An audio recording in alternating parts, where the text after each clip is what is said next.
June 4th, 1942. 6 months after Pearl Harbor, the Pacific Ocean had become Japan's domain. Their fleet carriers ruled the waves. Their Zero fighters owned the skies. Their empire stretched from Alaska to the South Pacific. But on this morning, at a tiny atoll called Midway, everything would change. In just 30 minutes, 3 Japanese aircraft carriers would be burning wrecks. By sunset, a 4th would join them. This is the story of the most decisive half-hour in naval history. The 30 minutes that destroyed Japan's offensive power and turned the tide of World War II. This is Midway, December 7th, 1941. Pearl Harbor. Japanese carrier aircraft devastated the American Pacific Fleet. 8 battleships sunk or damaged. Over 2,000 Americans killed. But the Japanese missed their primary targets. America's 3 Pacific carriers, Enterprise, Lexington, and Saratoga, were at sea. Admiral Isoroku Yamamoto knew this was a problem. He'd studied at Harvard, served as a naval attaché in Washington. He understood American industrial power. Yamamoto told his superiors a truth they didn't want to hear. I can run wild for 6 months, maybe a year. After that, I have no expectation of success. 6 months. That's all Japan had. For the next 5 months, Japan ran wild. Wake Island fell. Guam fell. The Philippines fell. Singapore, the British fortress, surrendered. Japanese carriers raided Darwin, struck Ceylon, sank the British carrier Hermes. They seemed unstoppable. But Yamamoto knew the clock was ticking. He needed a decisive battle, one that would cripple America's carrier force and force a negotiated peace. His target, Midway Atoll. Midway was a tiny speck in the Pacific. 2 small islands, a lagoon, an airstrip. 1,500 miles northwest of Hawaii, but strategically Midway was critical. It guarded the approach to Hawaii. If Japan took Midway, they could threaten Pearl Harbor itself. More importantly, Yamamoto believed the American carriers would come to defend it, and when they did, he would destroy them. Operation MSI, the invasion of Midway, the largest naval operation in history. Yamamoto assembled a fleet of 200 ships, 11 battleships, 8 carriers, 23 cruisers, 65 destroyers. The centerpiece was the first air fleet. 4 fleet carriers, Akagi, Kaga, Soryu, Hiryu, the same carriers that struck Pearl Harbor. These 4 carriers had never been defeated. 248 aircraft, the best pilots in the world, veterans of China, Pearl Harbor, the Indian Ocean. Against them, America could muster 3 carriers, Enterprise, Hornet, and Yorktown, damaged at Coral Sea just weeks earlier. The odds favored Japan, heavily, but America had one critical advantage, an advantage Yamamoto didn't know about. We could read their codes. Station Hypo, Pearl Harbor's cryptanalysis unit, led by Commander Joseph Rochefort. For months, Rochefort's team had been breaking Japanese naval codes. By late May 1942, they'd pieced together the outline of Operation MI. The Japanese were planning something big, Target AF. But what was AF? Rochefort believed AF was Midway. Admiral Chester Nimitz, commander of the Pacific Fleet, needed to be certain. Rochefort devised a test.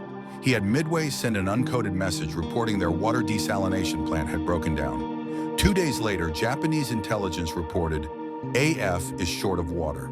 Confirmation, AF was Midway. Now Nimitz knew where and when. The Japanese would strike on June 4th. Admiral Nimitz made his decision. He would not wait for the Japanese. He would ambush them. Enterprise and Hornet were already at sea. He ordered them to take position northeast of Midway. But what about Yorktown? She'd been damaged at Coral Sea, needed 3 months of repairs. Nimitz gave the Pearl Harbor Navy Yard 3 days. 1,500 workers swarmed Yorktown around the clock. In 72 hours, they did 3 months of work. On May 30th, Yorktown sailed for Midway, still damaged but operational. Admiral Frank Jack Fletcher commanded Task Force 17 aboard Yorktown. He was the senior officer, the tactical commander. Admiral Raymond Spruance commanded Task Force 16, Enterprise and Hornet combined. Spruance was a cruiser admiral, not a carrier expert, but he was brilliant, cautious, and decisive. Nimitz gave them simple orders.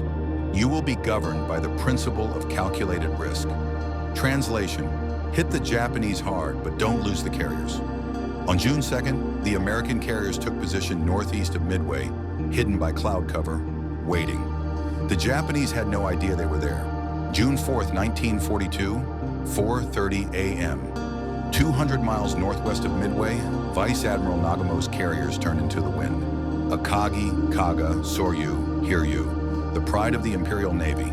At 4:30, the first wave launched. 108 aircraft, 72 bombers, 36 fighters. Their target, Midway's airfields and defenses. At 5:34 a.m., a Catalina patrol plane spotted the Japanese fleet. Many planes heading Midway, bearing 320, distance 150. Midway's defenders scrambled. Every aircraft that could fly took off. Fighters, bombers, even obsolete Buffalo fighters that stood no chance against Zeros. At 6:16, the Japanese struck. For 20 minutes, Midway was hell. Bombs exploded across the airfield. Fuel tanks erupted. Buildings collapsed. But the runways survived. The hangars were damaged but operational. And most importantly, Midway's aircraft were already in the air. At 7 a.m., the Japanese strike leader radioed back to Nagumo. There is need for a second attack. This message created a crisis for Admiral Nagumo. His carriers had launched the first wave armed for attacking land targets. High explosive bombs, incendiary rounds. But Nagumo was cautious. He'd kept half his aircraft in reserve, armed with torpedoes and armor-piercing bombs, just in case American ships appeared. Now his strike leader wanted a second attack on Midway. That meant rearming the reserve aircraft, switching from anti-ship weapons to land attack bombs. It would take at least an hour. At 7:15, Nagumo gave the order. Rearm aircraft for second attack on Midway. Below decks, organized chaos erupted. Deck crews hauled torpedoes back to storage, rolled out high explosive bombs, refueled aircraft. Torpedoes and bombs sat on the hangar decks. Fuel lines snaked across the floor. Safety protocols were ignored in the rush.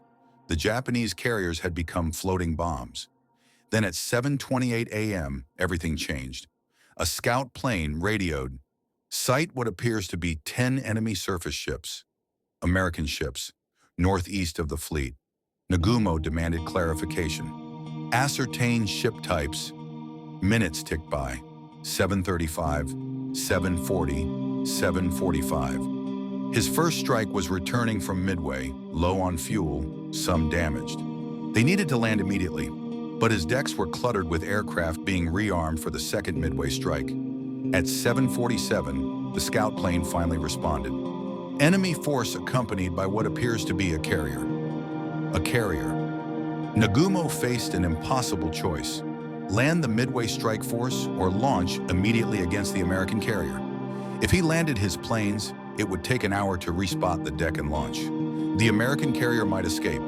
If he launched now, his returning Midway aircraft would run out of fuel and ditch in the ocean. He'd lose 100 planes and pilots. Nagumo made his decision. Land the Midway strike force first, then rearm, then launch against the American carrier.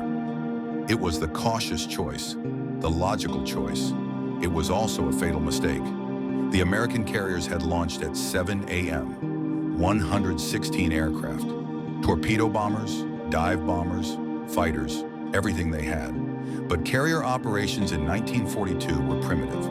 No radar guidance, no radio coordination, just compass headings and hope. The American strike groups became separated. Each squadron flew alone, searching for the Japanese fleet. At 9:20, Torpedo Squadron 8 from Hornet found the enemy. 15 Douglas Devastator torpedo bombers. Slow, obsolete, vulnerable. Led by Lieutenant Commander John Waldron. They had no fighter escort. The Wildcats had gotten lost, but Waldron didn't wait. Attack immediately, he ordered. The Devastators dropped to wave-top level, 50 feet above the ocean, heading straight for the Japanese carriers. Zero fighters swarmed them like hornets. One by one, the Devastators fell, engines smoking, wings shredded, crashing into the sea. Waldron's plane exploded, then another, and another. Not a single torpedo hit its target. 14 of 15 aircraft were destroyed, 29 men killed. Only Ensign George Gay survived, floating in the water, watching the battle unfold. At 9:40, Torpedo Squadron 6 from Enterprise arrived. 14 more Devastators. The same result. Zeros tore them apart. 10 aircraft lost, only 4 survived. At 10 o'clock, Torpedo Squadron 3 from Yorktown attacked. 12 Devastators. 7 were shot down. In 40 minutes, the Americans had lost 41 torpedo bombers. 77 men dead or missing. Not a single hit. On the Japanese carriers, the mood was triumphant. The American attack had been slaughtered. Their Zeros had performed brilliantly. Admiral Nagumo's deck crews worked frantically. The last Midway strike aircraft had landed. Now they could rearm and launch against the American carriers. The flight decks were packed. Aircraft lined up wingtip to wingtip. Fuel hoses connected. Bombs and torpedoes ready. The Zeros that had massacred the torpedo bombers were landing, refueling, rearming. Every Japanese fighter was either on the deck or at sea level. The sky above was empty. 10:22 a.m. Lieutenant Commander Wade McCluskey was lost. He'd led 33 dive bombers from Enterprise searching for the Japanese fleet. Flying on fumes, his fuel gauge read nearly empty. He should turn back, but McCluskey kept searching. Then at 10:05, he spotted a lone Japanese destroyer steaming northeast at full speed. McCluskey made a calculated guess. The destroyer was rushing to rejoin the main fleet. He followed its wake. At 10:22, he saw them. 4 Japanese carriers arranged in a box formation, turning into the wind, preparing to launch. Their decks were packed with aircraft, fuel lines everywhere, bombs stacked, torpedoes armed, and above them, not a single Zero fighter. McCluskey didn't hesitate. Attack! McCluskey's dive bombers split into 2 groups. Half targeted Kaga, half went for Akagi, Nagumo's flagship. At the exact same moment, by pure coincidence, 17 dive bombers from Yorktown appeared overhead. Lieutenant Commander Maxwell Leslie led them toward Soryu. 50 American dive bombers, 3 Japanese carriers, no fighter opposition. At 10:24, the first Dauntless rolled into its dive. 70 degrees, 14,000 feet, screaming toward Kaga, then another, and another. On Kaga's deck crews looked up in horror. Sirens wailed, men scattered. Too late. The first bomb hit near the bridge. The explosion killed everyone in the island structure. The second bomb hit amidships, penetrating the hangar deck. It detonated among fully fueled and armed aircraft. The third bomb hit aft. The fourth hit forward. In 90 seconds, 4 bombs transformed Kaga into an inferno. Fuel fires merged with ammunition explosions. The hangar deck became a blast furnace. Men were incinerated where they stood. Others jumped overboard, their clothes on fire. Kaga was doomed. Simultaneously, Akagi was hit. 1 bomb, just 1. But it hit at the worst possible moment in the worst possible place. The bomb struck near the amidship's elevator, penetrated to the hangar deck, and exploded among aircraft being refueled. The bomb struck near the amidship's elevator, penetrated to the hangar deck, and exploded among aircraft being rearmed. The blast ignited aviation fuel, detonated stacked torpedoes, set off bombs. Secondary explosions ripped through Akagi's hull. Admiral Nagumo stood on the bridge, watching his flagship die. Flames shot hundreds of feet into the air. The flight deck buckled. Within minutes, Akagi was uncontrollable. Nagumo transferred his flag to the cruiser Nagara. Akagi would burn for hours before being scuttled. Soryu suffered the same fate. 3 bombs in 3 minutes.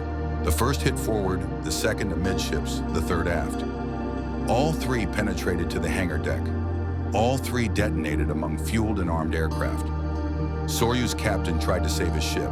Damage control parties fought the fires. But the flames were too intense. The explosions too severe. At 10:45, just 21 minutes after the first bomb hit, the captain ordered abandon ship. Soryu would sink at 7:13 p.m. In 5 minutes, from 10:24 to 10:29, 3 Japanese fleet carriers had been mortally wounded. The carriers that struck Pearl Harbor, the carriers that had never been defeated. Burning wrecks. But 1 carrier remained. Hiryu. She'd been sailing slightly apart from the other 3. The American dive bombers hadn't seen her, and now Hiryu would strike back. At 10:40, Hiryu launched 18 dive bombers and 6 fighters. Their target, the American carriers. At 12 noon, they found Yorktown. The Japanese pilots were professionals. They pressed their attacks through heavy anti-aircraft fire. 2 bombs hit Yorktown. One penetrated deep into the ship, exploding in the uptakes, snuffing out the boiler fires. Yorktown went dead in the water, but her damage control teams were the best in the Navy. Within 2 hours, they had Yorktown moving again at 20 knots. At 2:30 p.m., Hiryu launched a second strike, 10 torpedo bombers. They found Yorktown still recovering from the first attack. 4 torpedoes hit. Yorktown listed heavily to port. Her captain ordered abandon ship.